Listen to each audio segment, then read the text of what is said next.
Hello friends, welcome to my channel child to care. তো চলো আজকে আমি তোমাদের আমাদের পরিবেশ বইয়ের পেজ নাম্বার 100 জীবিকা ও সম্পদ অধ্যায় থেকে পাহাড় অঞ্চলের মানুষের জীবিকা এই চ্যাপ্টারটা তোমাদেরকে আমি আজকে পড়াবো। তো চলো দেখে নিই। এখানে নানান ধরনের জীবিকার কথা বলা হয়েছে, তো চলো দেখে নিই কী আছে। পাহাড় অঞ্চলের মানুষের জীবিকা। রোশনদের পরিবার দার্জিলিংয়ে থাকে, পাহাড় ছেড়ে সমতলে চলে এসেছে। রোশনের বাবা ওখানে চা পাতা তৈরির কারখানায় কাজ করেন। রোশন রহমতকে জিজ্ঞাসা করলো, তোর বাবা কি করেন? তাহলে দেখো এখানে বলছে রোশনের পরিবার দার্জিলিংয়ে থাকে। অর্থাৎ এখানে একটা ভুল হয়ে গেছে আমার মনে হচ্ছে, কারণ এটা হতে পারে রোশনদের পরিবার দার্জিলিংয়ে থাকতো, তারা এখন পাহাড় ছেড়ে তারা সমতলে চলে এসেছে।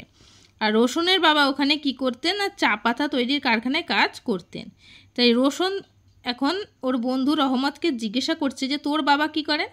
রহমত বলল, আমার বাবা দীঘা থেকে কম দামে কাজু বাদাম কিনে এনে শহরে বেশি দামে বিক্রি করেন, তাতেই আমাদের সংসার চলে।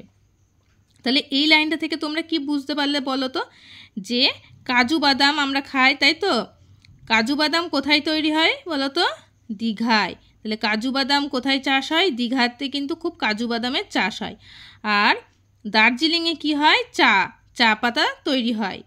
ঠিক আছে, এবার দেখো দিদিমণি বললেন, নানান অঞ্চলে নানান ধরনের জীবিকা তোমরা দেখতে পাবে। আবার চাষ করা বা মাছ ধরার মতো জীবিকা নানা অঞ্চলে দেখা যায়। কে কোথায় থাকেন তার উপর জীবিকার ধরন অনেকটাই নির্ভর করে। মানে কি বলছে? যে নানান অঞ্চলে নানান ধরনের জীবিকা দেখা যায়, আবার চাষ করা বা মাছ ধরার মতো জীবিকাও নানান অঞ্চলে দেখা যায়। আর কে কোথায় থাকেন, অর্থাৎ কেউ যদি সমতলে থাকে তাহলে সেখানে সমতল ভূমির ওপর যা যা কাজ করা যায় সেগুলি করতে পারবেন। কেউ যদি পাহাড়ি অঞ্চলে থাকে সেখানে কি কি কাজ করা যায় সেই কাজ তারা করবে, এটাই বলতে চেয়েছে। তখন রিনা বলল, ঠিক বুঝলাম না দিদি, আমাদের রাজ্যের ভূভাগটা সব জায়গায় সমান নয়। তাহলে কি বলছে? আমাদের রাজ্যের ভূভাগটা সব জায়গায়, আমাদের রাজ্যের নাম কি জানো? ঠিক, পশ্চিমবঙ্গ। তাহলে এই আমাদের রাজ্যের ভূভাগটা অর্থাৎ ভূমিভাগটা সব জায়গায় কি নয়? সমান নয়। কোথাও উঁচু পাহাড় আছে, আবার কোথাও মালভূমি রয়েছে, আবার কোথাও শুধু চাষের জমি। এছাড়াও আছে কি নদী, সমুদ্র, জঙ্গল, তাই তো? তাহলে কোথাও উঁচু পাহাড়, যেমন দেখো তোমরা কি কেউ দার্জিলিংয়ে গেছো? দার্জিলিংয়ে কিন্তু পাহাড় রয়েছে। আবার পশ্চিমে যদি যাও, রাজ্যের পশ্চিম ভাগে, সেখানে কিন্তু মালভূমি রয়েছে। ঠিক আছে, আবার কোথাও গেলে দেখা যাবে শুধুই চাষের জমি। এছাড়াও কী কী আছে? নদী আছে, সমুদ্র আছে, জঙ্গল আছে। আমাদের রাজ্যটা কিন্তু এইরকম। এবার দেখো দিদিমণি রোশনকে জিজ্ঞাসা করলেন, তুমি দার্জিলিংয়ে যখন থাকতে তখন চা পাতা তৈরির কারখানা ছাড়া আর কোথায় কোথায় কী কাজ করতে মানুষকে দেখেছো? তাহলে রোশনরা কি বললাম, আগে দার্জিলিংয়ে থাকতে, এখন তারা সমভূমিতে চলে এসেছে। তাই ম্যাডাম ওকে জিজ্ঞাসা করছে যে যখন দার্জিলিংয়ে ছিলে তখন চা পাতা ছাড়া আর ওখানে কী কী তৈরির কাজ মানুষকে করতে দেখেছো? রোশন বলল, দার্জিলিং বেশ ঠান্ডা জায়গা। তাহলে দার্জিলিং কীরকম? দার্জিলিং কিন্তু খুব ঠান্ডা জায়গা, ওখানে কিন্তু এরকম গরম নেই। আমাদের এখানে যেরকম গরম প্রচণ্ড, ওখানে কিন্তু গরম নেই। টয় ট্রেনে বা জিপে চড়ে কত মানুষ বেড়াতে আসেন দার্জিলিংয়ে। তাহলে কি ট্রেন চড়ে? টয় ট্রেন দেখেছো কেউ? দার্জিলিংয়ে গেলে তোমরা টয় ট্রেনে বেড়াতে পারবে এবং টয় ট্রেন দেখতেও পারবে। স্থানীয় মানুষ গাড়িতে করে ওদের ঘোরান। ওখানকার যারা স্থানীয় মানুষ তারা গাড়ি ড্রাইভ করে পর্যটক গেলে তাদেরকে ঘোরান। হোটেলে থাকার ব্যবস্থা করে দেন। খাবার বা শীতের পোশাক ওই সব পর্যটকদের বিক্রি করেন। ওখানে যেহেতু শীতকাল, সেই জন্য শীতের পোশাক পাওয়া যায়। এছাড়াও অনেকে হাতের তৈরি জিনিসও ম্যালের আশেপাশে রাস্তা ধারে বিক্রি করেন। ওখানে একটা ম্যাল বলে জায়গা আছে, যেখানে তোমার প্রচুর জামা কাপড়ের দোকান, তা সেইখানে সমস্ত রাস্তার আশেপাশে জিনিস বিক্রি করে। জঙ্গলের কাঠ থেকে নানান আসবাবপত্র, প্যাকিং বাক্স তৈরির কাজও বহু মানুষ করে থাকেন।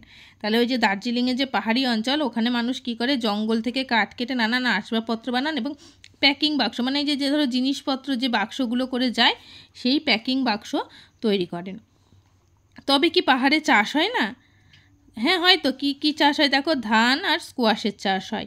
স্কোয়াশ হচ্ছে এক ধরনের সবজি। এছাড়াও কি হয়? ফুল চাষ হয়, আর হয় কমলা লেবু, নাশপাতির মতো ফল। তাহলে পাহাড়ে কি কি চাষ হয় বুঝতে পারলে? ধান, স্কোয়াশ, ফুল চাষ হয় আর কমলা লেবু। যে আমরা যে কমলা লেবুগুলো শীতকালে খাই সেগুলো কিন্তু সব দার্জিলিংয়ে চাষ হয়। আর কি হয়, নাশপাতি। নাশপাতি খেয়েছো নিশ্চয়ই, ফলের মধ্যে সেই নাশপাতিটাও দার্জিলিংয়ে চাষ হয়। দার্জিলিং বলে না, যে কোনো পাহাড়ে অঞ্চলে চাষ হয়।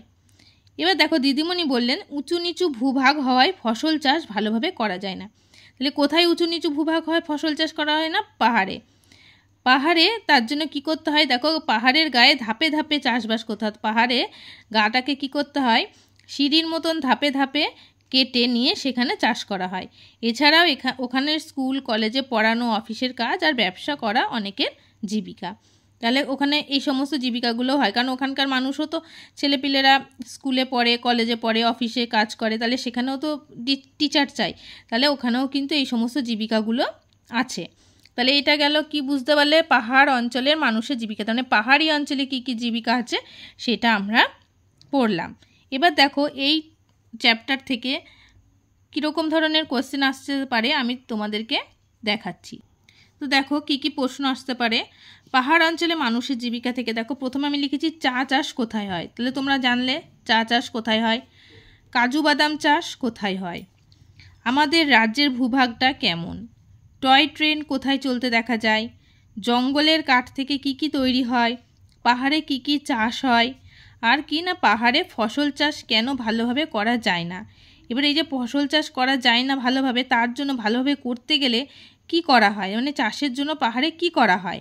ঠিক আছে, তো এই ধরনের কোশ্চেনগুলো এই চ্যাপ্টারটা থেকে আসতে পারে। তোমরা এরকম কোশ্চেনগুলো পড়বে। ঠিক আছে, তাহলে এই অধ্যায়টা আমার শেষ হয়ে গেল। আজকে এইটুকুনি, পরের দিন আবার নেক্সট চ্যাপ্টার নিয়ে আলোচনা করব।